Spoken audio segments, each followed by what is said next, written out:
I work with, a, you know, a collection of well-intentioned people, but some of them are really dumb, and they don't realize it, don't know it. But I'm going to share a text with you. I don't know if I'm going to name this person. I'm going to try to protect John Hadley. I'm going to try to protect this person, that John Hadley, that sent me this text message. I just wanted you to understand what I'm dealing with. He sent me this text message about the Los Angeles Clippers. James Harden and Bradley Beal in the backcourt. Kawhi Leonard at the 3, John Collins at 4, Zubac at 5, Chris Paul, Chris Dunn, and Brook Lopez off the bench. Age is a factor, but not a bad team. This is what I'm dealing with and what I have to overcome on a day-to-day basis. People putting retarded thoughts in my head. I come on this show and try to talk about sports in an appropriate, intelligent, ahead of the curve fashion. And I have people that work with me, John Hadley, that send me retarded sports thoughts. The Los Angeles Clippers have just signed Chris Paul. He's 40 years old. They've put together the oldest team since the Washington Redskins and George Allen put together the over-the-hill gang. John, I'm sorry, the person that works for me that sent me this retarded text message. Did the over-the-hill gang win anything? Were they Super Bowl contenders, or were they, the over-the-hill gang? That's Steve Ballmer and the L.A. Clippers have put together the over-the-hill gang. Let me make sure I get this right. You got Chris Paul at age 40. I want to make sure, yeah. Chris Paul at age 40. You got Brook Lopez at 37. You got Nicholas Batum at 37. You have James Harden at 36.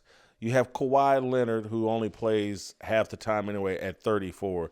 And you have Bradley Beal at 32. I get that the NBA is a load management league and that all these old guys are going to get plenty of days off. But not a bad team? In what? Whoever this employee of mine was that sent this, John Hadley, did you watch the Oklahoma City Thunder? A bunch of kids just out of high school just won the NBA title. And you think a bunch of guys far closer to retirement than their prime? Not a bad team? What are you talking about? This is a joke and an embarrassment for Steve Ballmer.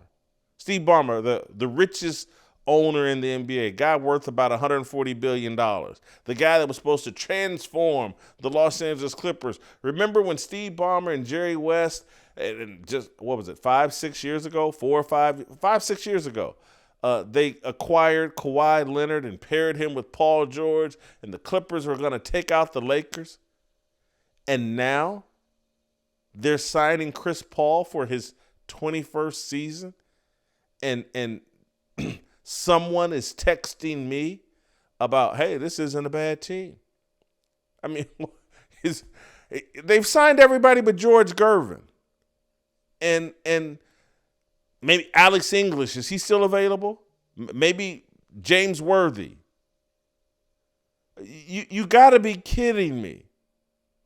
Don't send me retarded text messages. I'm not that smart. I could be affected by retarded text messages. But this old school, over-the-hill gang basketball team that Steve Ballmer has put together is an embarrassment and a joke. It's going to be memes and jokes. The Clippers went from the Donald Sterling laughingstock to, hey, they got Steve Ballmer. They got a new arena, practice facilities. It's a first-class organization. They're reverting to being a laughingstock. There's something about the Clippers that turns everyone into idiots. And perhaps John Hadley would like a job with the LA Clippers. He would fit right in. James Franklin and the Penn State Nittany Lions, where college football is just around the corner. The Big Ten released its preseason media poll, and somehow Penn State, the 18-team Big Ten, a league with Ohio State and Oregon and Michigan and a pretty good Indiana team returning. Obviously, Wisconsin, a traditional power. USC, right there with Oregon in terms of coming in from the Pac-12. Penn State, James Franklin, picked to win the Big Ten, something they haven't done since 2016. Anyway, these preseason pollers, it's my contention, have fallen in love with James Franklin as kind of a great black hope. And it reminds me of Jerry Cooney. Does anybody remember 1981? Many of you old enough to remember Jerry Cooney. He was the boxer, the white boxer. He was on the cover of Sports Illustrated. The Contender, the number one ranked heavyweight, Jerry Cooney. That's who James Franklin is. James Franklin and Jerry Cooney, powerful puncher.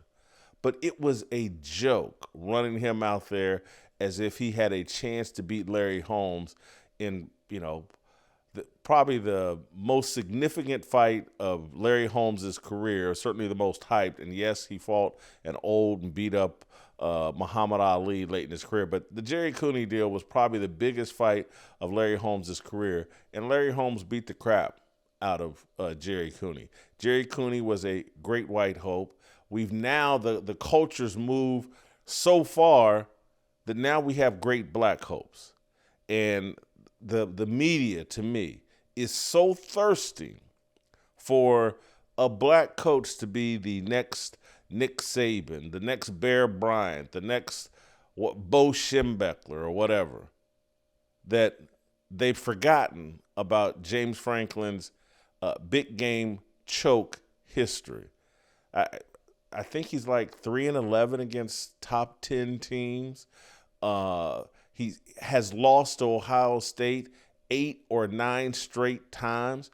Why am I supposed to go into this season thinking he's going to beat Ohio State, thinking he's going to win the Big Ten? And yes, I know they won the Big Ten in 2016. He had Saquon Barkley. Of course, they had a decent quarterback in Trace McSorley, but again, he had an all-time great in Saquon Barkley, and they beat a decent Wisconsin team, but they still didn't make the playoffs. And James Franklin's record against top 10 teams, it's embarrassing. He has a problem in big games, and so he pads his resume last season by knocking off SMU and Boise State in the playoffs. And now, he's won big games. In this expanded playoffs, he beat SMU and Boise State, and they beat him up really badly. Really? And look, I got a buddy that's on the coaching staff at Boise State, and I got a lot of respect for the Boise State program. But those are tomato cans. We know how money rules college football. Boise State isn't on the same financial playing field as Penn State. And so, and I know they had, the Heisman Trophy candidate, the great running back last year, but come on now. Beating up Boise State, beating up SMU, beating up Cinderella teams. Now all of a sudden, James Franklin is a national championship worthy coach. I don't think so. I don't buy it. I think this is crazy. And look, I know Ohio State lost a lot of talent, but if I have a Ohio State, why wouldn't I rank them above Penn State, just off of James Franklin's reputation and the fact that Ohio State has beaten them like 8 straight times. This makes no sense. Help us grow the Fearless Army. Pound that like button, subscribe to the channel, and share this video with all your fearless friends.